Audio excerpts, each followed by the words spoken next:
और हमारे हाथ पे निशान भी, हमारे हाथ पे निशान दिया, दोस्त दोस्त दोस्त दोस्त, और आज हम यहाँ है, फिल्म बना रहे हैं। बिल्कुल, क्या बात है, एक कमाल की स्टोरी। मतलब मुझे लगता है कि ये अपने आप में ही शॉर्ट स्टोरी मतलब ये 100 साल का पूरा लब्बे लुबाब आपने इकट्ठा कर दिया एक ही स्टोरी में।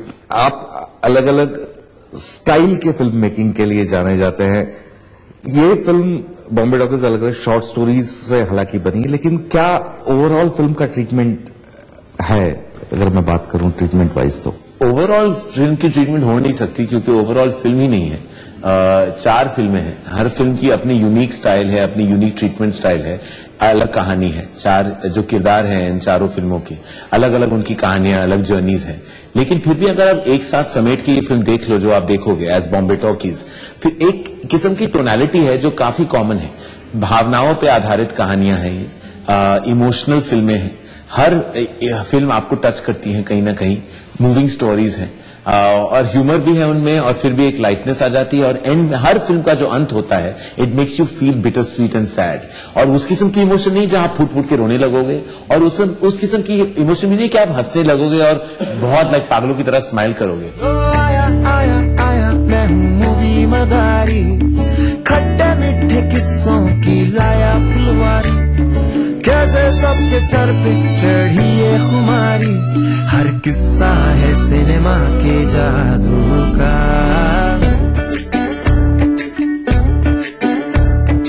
अकड़ पकड़ बम्बे वो 80-90 पूरे 100 बरस का हुआ, ये खिलाड़ी ना बूढ़ा हुआ। मेरी फिल्म इत्तेफाकन मैं ये फिल्म आज से 3-3.5 साल पहले नहीं बना सकता था, क्योंकि तब तक उस वक्त मेरी बेटी नहीं आई थी मेरी लाइफ में। तो ये फिल्म एक आम आदमी के बारे में। हम सब सोचते हैं कि यार हमारे में कुछ था जो दुनिया ने रिकॉग्नाइज नहीं किया। यार मैं राइटर बन सकता था, मैं ये बन सकता था, लेकिन हम बने नहीं। तो हम उस चीज के लिए किसी और को ब्लेम करते हैं, लाइफ को ब्लेम करते हैं, डेस्टिनी को ब्लेम करते हैं। किसी ने हमको परखा नहीं, ये इस चीज पे हम जाते हैं। तो ये एक ऐसे इंसान की कहानी है और उसका रिश्ता उसकी बेटी के साथ। अब बेटी और बाप का क्या रिश्ता है, ये मैं बाप बनने के बाद ही मुझे पता चला। तो इस फिल्म में वही कुछ दिखता है। अमूमन हमारी इंडस्ट्री में महिला प्रधान कहानियां महिलाओं ने नहीं कही कभी। आप बहुत कम ऐसे डायरेक्टर्स हैं जिन्होंने शायद वो उस नजरिए से फिल्म को देखा हो। आपकी कहानी, आपकी जो ये फिल्म है, वो क्या कहती है, क्या बयां करती है पूरी? पहले तो मुझे लगता है कि बहुत फीमेल डायरेक्टर्स हैं जिन्होंने महिलाओं पे कहानियां बनाई हैं। बहुत तो नहीं, कल्पना लाजमी, अपर्णा सेन। लेकिन एक ही फीमेल डायरेक्टर जो पुरुषों पे फिल्म बनाती। हाँ नहीं, आई केम आफ्टर साई प्रांच पे, who made Chashme Buddoor, which is one of the best boys movies ever. Yeah, Katha, Chashme Badur. So there are, but my film has nothing to do. It's not about a female film. It's about dreams. It's about a child. And when you're जब आप छोटे होते हो तो आप का एक सपना होता है कि मैं बड़े हो के क्या बनूंगा या क्या बनूंगी। तो ये फिल्म बच्चों के बारे में है। और एक लड़का है 8 साल का, उसकी बहन है 9 साल की, उन दोनों पर है।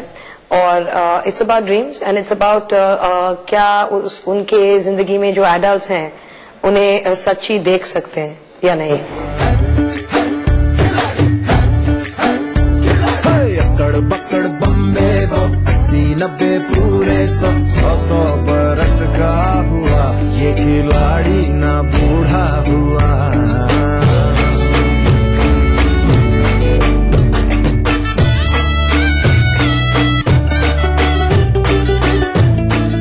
मेरी फिल्म तो एक जर्नी के बारे में। एक लड़का जो इलाहाबाद से चलता है अपने पिताजी की आखिरी इच्छा पूरी करना। एक सिंपल सी कमिंग ऑफ एज स्टोरी है, और वो पूरी नहीं हो सकती जब तक वो मिस्टर बच्चन से ना मिले। तो एक सुपरस्टार का हम नॉर्थ इंडियंस की जिंदगी में क्या इम्पैक्ट रहा है अमिताभ बच्चन का, वहां से उस फिल्म का जेनेसिस हुआ, वहां से वो पिक्चर जो है उत्पन्न हुआ। ये जो बच्चन एंथम है, ये कहाँ से आया, किसका आइडिया रहा है? ये बच्चन एंथम मेरी शॉर्ट स्टोरी का है, और जो वीडियो लोग देखते हैं वो वीडियो प्रमोशनल वीडियो है। वो कहानी में एक बच्चन का एक जो फैंडम रहा है नॉर्थ इंडिया में वहां से एक आया है। मतलब जब मैं बड़ा हो रहा था हम लोग अमिताभ बच्चन की ही फिल्म देखने गाड़ी में लद के थिएटर में जाया करते थे, क्योंकि बाकी सारी फिल्में किराए पे वीसीआर लाना पड़ता था देखने के लिए। बच्चा बच्चा गाए फ्लो बचपन बचपन बच्चन बच्चन बच्चन वो है बच्चन बच्चन नाम ही सुपर हिट की छाप है, जो भी है ये आज अपने हाथ है, भाई बड़े हैं तमाम हीरो रिश्ते में ये सबके बाप है।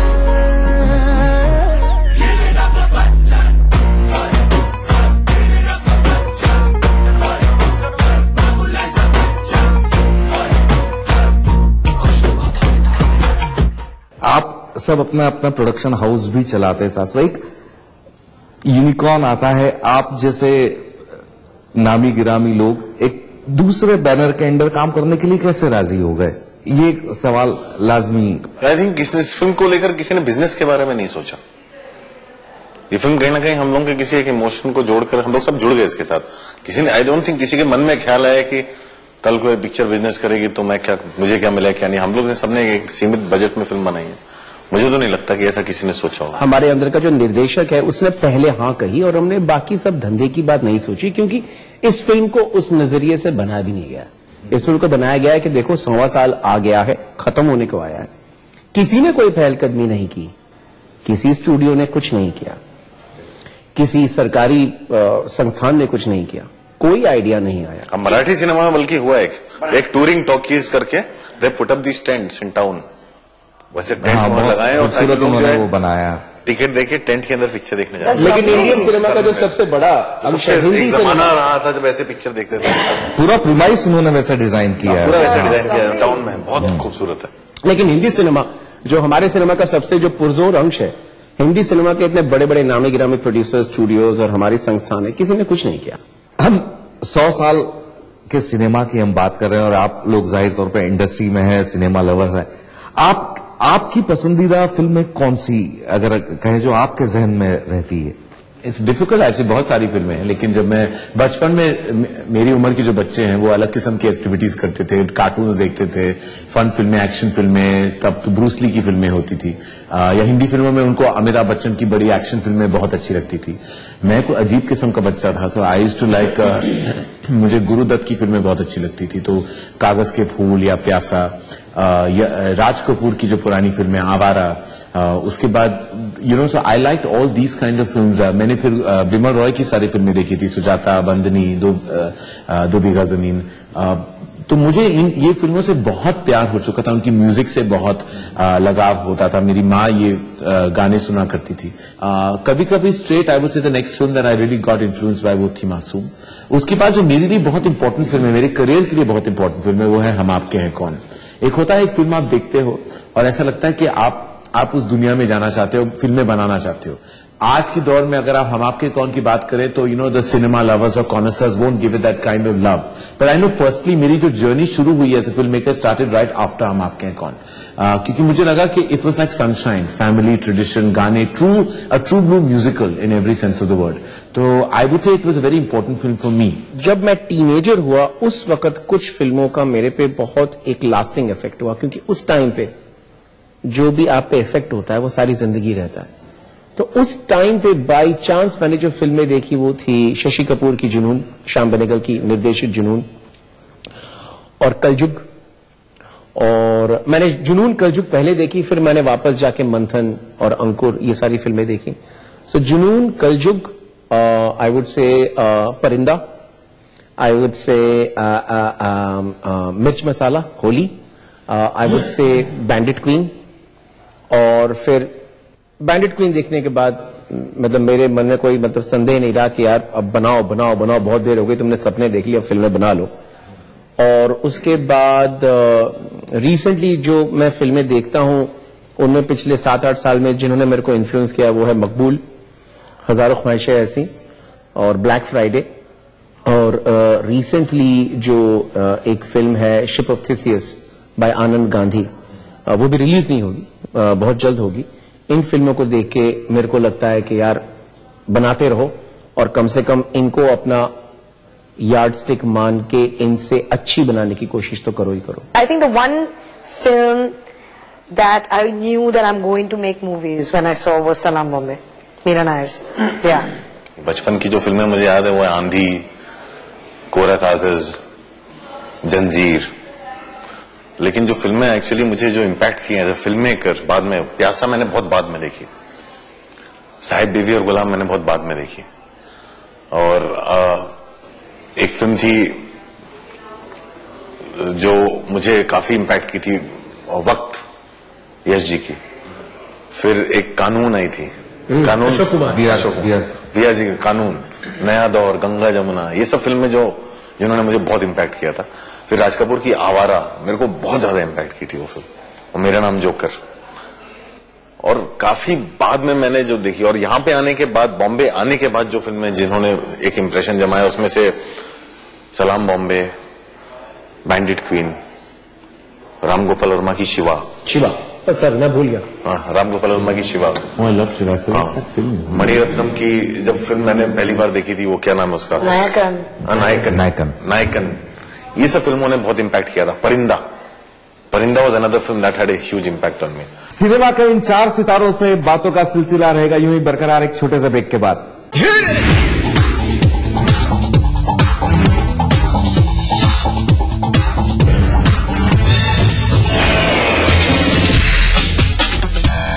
नमस्कार, मैं हूं रवि किशन। सेल्स के बाजीगर के ऑडिशन पर आप लोगों से मुलाकात होगी। आप लोगों को मिलेगा मुझसे मिलने का मौका, और साथ ही में ऑडिशन देने का मौका 10 लाख की नौकरी के साथ। मेरठ 26 तारीख सुबह 9:30 बजे मुलाकात होगी आप लोगों से। Brought to you by Sucam in partnership with Dainik Jagran, associate sponsor Liberty Food Fashion। आवारा हूँ या गर्दिश में हूँ, आसमान का तारा हूँ। लेके पहला पहला प्यार भर के आंखों में कुमार, जादू नगरी से आया है कोई जादूगर। ये रातें, ये मौसम, नदी का किनारा, ये चंचल हवा। कहा दो दिलों ने कि मिलकर कभी हम न होंगे जुदा। भूलिए बिसरी की, देखना ना भूलिए। लखनऊ और देहरादून दोनों राजधानी शहर, जिनके नस नस में है रफ्तार। कामकाज से जब मिले फुर्सत, हर खासो आम जानना चाहता है राजधानी की हर एक घटना, हर एक बात, जिनसे दिन भर रही हलचल। इसलिए देखिए राजधानी से इन समयों पर। इस न्यूज के सह प्रायोजक हैं कुबेर मसाला, स्वादिष्ट जीवन चाहे हर मन। राजनीति की बिसात जहाँ सजती है रोज, हजार कठिनाई में भी जो हंसता है रोज, बार बार बिखर के भी जो संभलता है रोज, कहने सुनाने के साथ जो सुनता है रोज। अपना यूपी देखिए इस समय पर। इस न्यूज के सह प्रायोजक हैं हर निर्माण के लिए आदर्श सीएम की बात, फख्र है ताकत। कुबेर मसाला, स्वादिष्ट जीवन चाहे हर मन। Xiaomi मोबाइल फॉर मी। पहाड़ी संस्कृति की पहचान लेकर आज का उत्तराखंड बढ़ चला है नई दिशा में, नई आशाएं लेकर। उस राह पर घटती हर एक घटना करती है असर जनता पर, प्रदेश को देती है नया मोड़, तय करती है आगे का सफर। अपना उत्तराखंड इस समय पर। इस न्यूज के सह प्रायोजक हैं Xiaomi मोबाइल फॉर मी।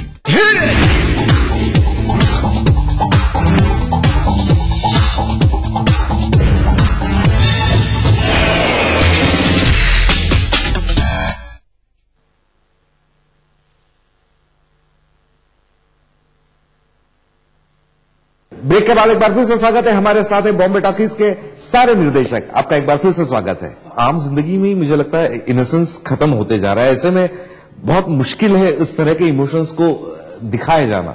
मुझे एक्चुअली 70 साल से हिंदुस्तानी सिनेमा में प्यार के जिस स्टेज को लेके हमने कुछ नहीं छोड़ा, सब कुछ उसके बारे में कर लिए, गाने, फिल्में। मैं 16 साल पहले था मेरे को याद नहीं मैं उस वक्त किस तरह से मेरे को वो पहला प्यार क्या होता है क्या नहीं होता, मेरे को उतना याद नहीं। मुझे ऑब्सेशन है जब आप प्यार के साथ डील करते हो, अपनी आम जिंदगी में आप प्यार के साथ डील करते हो, बिट्रेयल के साथ डील करते हो, मुझे उसके बारे में फिल्में बनानी है। आज मुझे इस उम्र में इस दौर में मुझे इस बात का एहसास हो रहा है कि मैं कौन हूं as a film maker, and because it's important कि आज हम जो भी इमोशन दिखाए बड़े पर्दे पे इट फील्स रिलेटेबल। आज we can not get away with heightened drama, melodrama with no reason. It has to all feel very believable, क्योंकि आज जो ऑडियंस जा रही है सिनेमा हॉल्स में वो चाहती है कि कहीं ना कहीं एंटरटेनमेंट उनको मिले, but in a way that they can relate to, they can identify with। हम लोग जैसे करण ने बोला ना, हम लोग के ऊपर ये प्रेशर ही नहीं था। हम लोग वो थे, हमारे पास फिल्म थी, हमें बनानी थी, और जो पैसा देते वो जो बात बोले हम हर चीज पे हाँ कर देते थे कि बस बनाने को मिल जाए। तो और एक ही चीज जो मैंने सीखी थी बिगनिंग में, कि एक चीज मैंने रियलाइज की बहुत शुरू में, कि इंडस्ट्री का परसेप्शन फिल्म डायरेक्टर्स के बारे में कंप्लीटली उल्टा है। उनको लगता है जिस आदमी को शॉट लगाना आता है वो डायरेक्टर है। जब मैं आया था यहाँ पे मैंने एक शॉर्ट फिल्म बनाई थी, वो शॉर्ट फिल्म बनाने का रीजन लास्ट टाइम महाकाली का था, मैं शॉट लगाता हूँ। और जब हमने बिना पैसे के जो फिल्म बनाई, उसके बाद सबको जब सुनाई तो मैं ये था कि आप जो कंडीशन बोलो सब एग्रीड है, जितना पैसा दो। मैं मतलब वो 5 फिल्म जो मैं 20 लाख में भी बनाने को तैयार था, 50 लाख में बनाने को तैयार था, और 1 करोड़ मिल गया बनाने को, तो बनी गई। चलिए, आप लोगों का बहुत बहुत शुक्रिया। 100 साल के साथ साथ आपकी फिल्म बॉम्बे टॉकीज के लिए ढेर सारी बधाइयां और शुभकामनाएं आपको। चलते चलते आपको ढेर सारी बधाई कि आप लगातार 5वें साल कांस फिल्म फेस्टिवल में अनाउंस हुए हैं। जस्ट अनाउंस अगली, अभी आपने बोला यहाँ अगली अनाउंस हुआ, जस्ट अनाउंस्ड अगली इन काम। पहले डायरेक्टर हैं, बधाई हो। लगातार 5वें साल की बधाई आपको।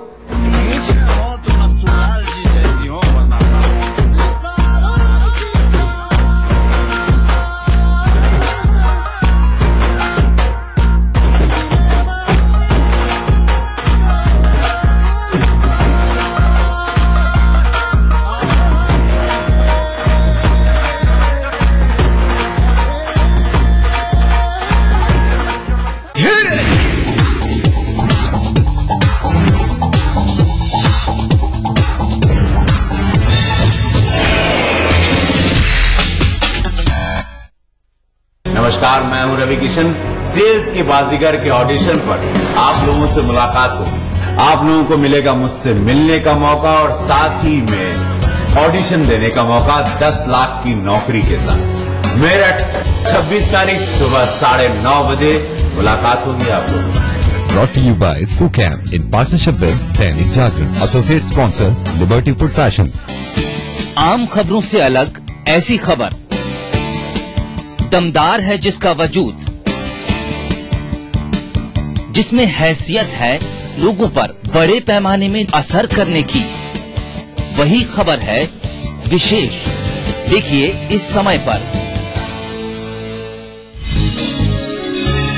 लखनऊ और देहरादून दोनों राजधानी शहर, जिनके नस नस में है रफ्तार।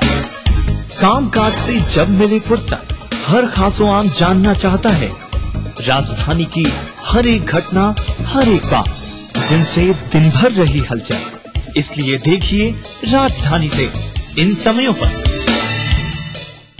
इस न्यूज के सह प्रायोजक हैं कुबेर मसाला, स्वादिष्ट जीवन चाहे हर मन। आबादी करीब 20 करोड़, फिर भी रह गए पिछड़े। कमी नहीं है संसाधनों की, फिर भी नहीं सुधरे हालात। आजादी से आज तक चलता रहा वादों और दावों का सिलसिला। मिला कुछ, अधूरा रह गया बहुत कुछ। कहां रह गई कमी, क्यों रह गए अल्पसंख्यकों की तरक्की के ख्वाब अधूरे। देखिए सरकारों के दावों और हालात की सच्चाई दिखाता कार्यक्रम अधूरे ख्वाब, इस समय पर। सिर्फ आस पड़ोस की खबरें ही नहीं, एक जिम्मेदार नागरिक के लिए प्रदेश के साथ देश भर की खबरें भी जरूरी, क्योंकि आपका वास्ता है उनसे। इसलिए देखिए राष्ट्रीय समाचार इस समय पर। बनाना हो घर का खाना, या मस्ती हो पार्टी की, या फिर खुमार हो त्योहारों का, आपकी हर खुशी में शुमार है स्वाद रसोई से का। नारी के अस्तित्व की खूबसूरत पहचान रसोई से दोपहर 2:30 बजे इस कार्यक्रम के सह प्रायोजक हैं कुबेर मसाला, स्वादिष्ट जीवन चाहे हर मन। यानी एक्स्ट्रा कूल। राजेश मसाला, सचमुच स्वादिष्ट, सचमुच शुद्ध। टाइम जी डिटर्जेंट पाउडर और केक। राजनीति की बिसात जहाँ सजती है रोज, हजार कठिनाई में भी जो हंसता है रोज, बार बार बिखर के भी जो संभलता है रोज, कहने सुनाने के साथ जो सुनता है रोज, अपना यूपी। देखिए इस समय पर। इस न्यूज के सह प्रायोजक हैं हर निर्माण के लिए आदर्श सीएम की बात, फख्र है ताकत। कुबेर मसाला, स्वादिष्ट जीवन चाहे हर मन। Xiaomi मोबाइल फॉर मी।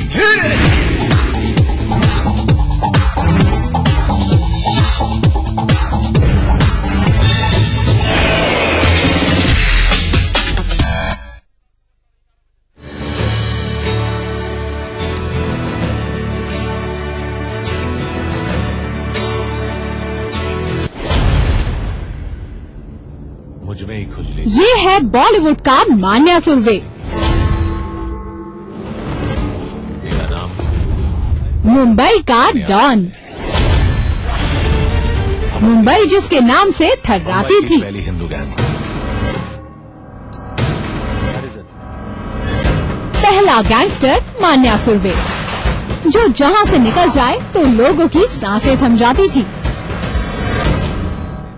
आज तक आपने मान्या की कहानियां सिर्फ पेपर में ही पढ़ी होंगी, मान्या सुरवे तेरी गली में खड़ा है, दम है तो आ नीचे।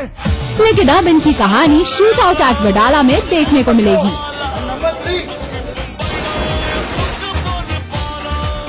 The first day I met Sanjay Gupta, he had a newspaper article in his hand, which was article on a Bombay gangster called Manya Surve. I read the article, I looked at Sanjay, I said, Sanjay, this is a film we should make.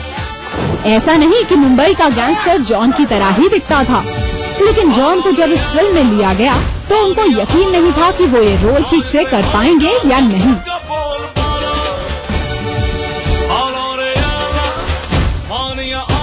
First read the script, I said, it's not possible for me to do this film. बहुत मुश्किल है मेरे लिए। मान्या सुरवे का किरदार निभाना कोई आसान काम नहीं था। किसी और एस्टैब्लिश हीरो की बजाय जॉन को ये मौका दिया गया और सही मायने में जॉन ने ये किरदार ठीक से निभाया। I've done enough research. It's important to have the right look and the right performance graph in this film. Gangsters are gangsters and we glorify them. John की माने तो ये फिल्म और ये रोल उनको एक बार फिर से रीलॉन्च करेगा, एक नए लुक में, एक नई पर्सनालिटी के साथ और एक नए नजरिए के साथ। मेरा नाम मान्या सुरवे।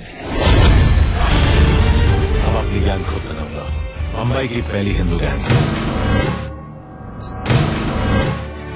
अब तक जॉन सिर्फ पोस्टर बॉय बनकर ही रहे, लड़कियों को लुभाना, अपनी बॉडी और अपने लुक्स के दम पर फैन फॉलोइंग बटोरना। लेकिन जब भी बात एक्टिंग की आती तो जॉन का असली चेहरा सामने आ जाता। पर इस फिल्म के जरिए जॉन एक नए रूप में दिखाई देंगे।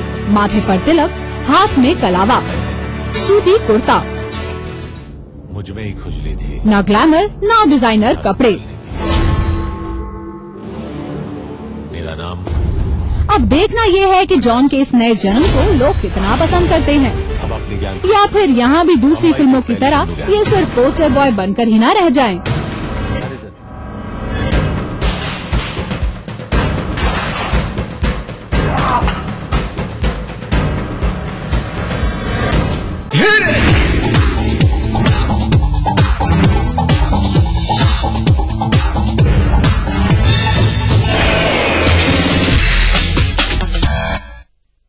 इस कार्यक्रम के सह प्रायोजक थे Desh Bhagat university Punjab, your freedom to grow.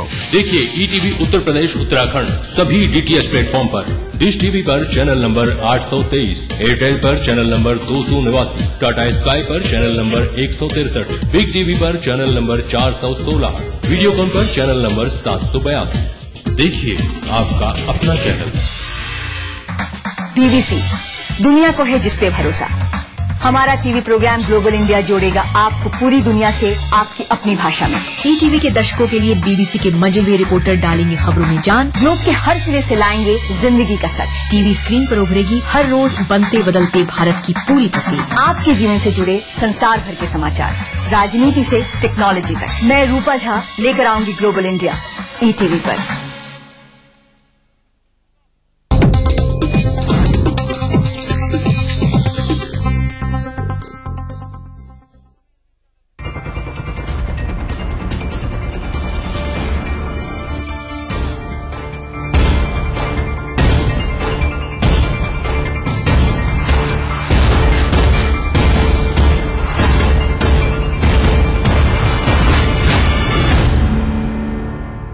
नमस्कार, मैं हूं हरिशंकर व्यास।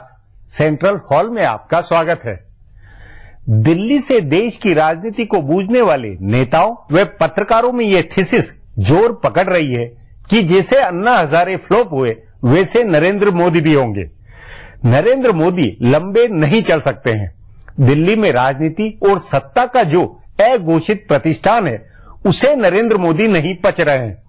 अन्ना हजारे, रामदेव और अरविंद केजरीवाल बहुत लोकप्रिय हुए, पूरे देश में उनका जलवा बना, मीडिया हाइप बनी, लेकिन दिल्ली के सत्ता व राजनीतिक प्रतिष्ठान ने इन बाहरी आदमियों को फेल कर दिया। ऐसे ही नरेंद्र मोदी बाहरी आदमी है। देश की सेकुलर यथास्थितिवादी व्यवस्था व मीडिया में नरेंद्र मोदी ग्राह्य नहीं है। राहुल गांधी, नीतीश कुमार, डॉक्टर मनमोहन सिंह या लाल कृष्ण आडवाणी में कोई भी चलेगा, मगर नरेंद्र मोदी नहीं चल सकेंगे। ताजा मिसाल यह है कि दिल्ली के कलाकारों ने शिवसेना में भी नरेंद्र मोदी को अमान्य बना दिया। मुलायम सिंह यादव और नीतीश कुमार दोनों से लाल कृष्ण आडवाणी की तारीफ करवा दी।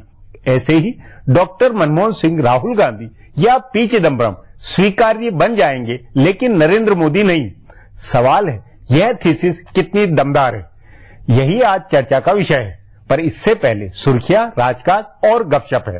वह शुरुआत सत्ता गलियारों की गपशप से करते हैं। कांग्रेस नेताओं के बयान बदलने लगे हैं। भाजपा में चल रही सेकुलर बनाम कट्टरपंथी नेता की बहस में कांग्रेस भी शामिल हो गई थी और उसके नेता भी नरेंद्र मोदी को कट्टरपंथी बताकर उनका विरोध कर रहे थे और एनडीए की सहयोगी पार्टियों को मोदी का विरोध करने के लिए उकसा भी रहे थे। लेकिन अब कहा जाने लगा है कि मोदी और आडवाणी में कोई फर्क नहीं है, दोनों एक हैं। असल में कांग्रेस के वरिष्ठ नेताओं को इस बयान के खतरे का आभास होते ही इसे बदलने के निर्देश दिए गए। मोदी के विरोध से ऐसा मैसेज जा रहा था जैसे आडवाणी बहुत सेकुलर और उदार नेता हों। इसका खतरा यह था कि कई सेकुलर और अभी तक गठबंधन का फैसला नहीं करने वाली पार्टियां आडवाणी के नाम पर भाजपा के साथ जा सकती हैं। कांग्रेस के एक वरिष्ठ नेता का कहना है कि मोदी का विरोध करते करते ऐसा लगने लगा था कि जैसे कांग्रेस आडवाणी का समर्थन कर रही है। तभी पार्टी की लाइन बदलने का फैसला हुआ और दिग्विजय सिंह से लेकर शकील अहमद और राशिद अलवी सबने कहना शुरू किया कि मोदी और आडवाणी में कोई फर्क नहीं है।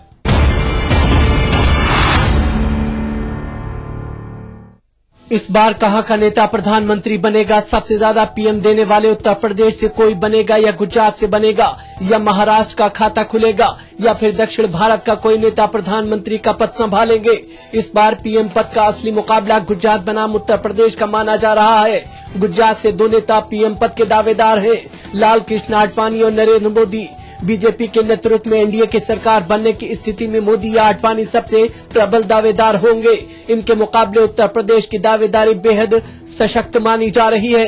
राहुल गांधी को कांग्रेस का निर्विवाद दावेदार माना जा रहा है, लेकिन वो गठबंधन की सरकार नहीं चलाना चाहते। उनके अलावा सपा के मुलायम सिंह और बीएसपी की मायावती और बीजेपी के राजनाथ सिंह प्रधानमंत्री पद के घोषित अघोषित दावेदार हैं। महाराष्ट्र से आज तक कोई प्रधानमंत्री नहीं हो पाया है। इस भावनात्मक आधार पर शरद पवार की दावेदारी होने वाली है। उनके प्रदेश के मुख्यमंत्री पृथ्वीराज चौहान भी दावेदार हैं। कांग्रेस की ओर से पी चिदम्बरम पीएम पद के प्रबल दावेदार हैं। उनके प्रदेश तमिलनाडु से भी आज तक कोई प्रधानमंत्री नहीं बना है।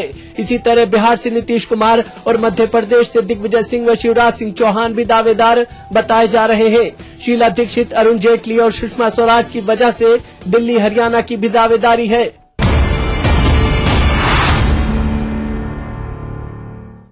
एनडीए के प्रधानमंत्री पद का दावेदार तय करने के लिए मई में भाजपा संसदीय बोर्ड की बैठक होगी। इसमें सभी संभावित नेताओं के नाम पर विचार होगा। भाजपा के सूत्रों का कहना है कि चर्चा का मुख्य एजेंडा यह होगा कि किसके नाम पर वोट मिलेगा।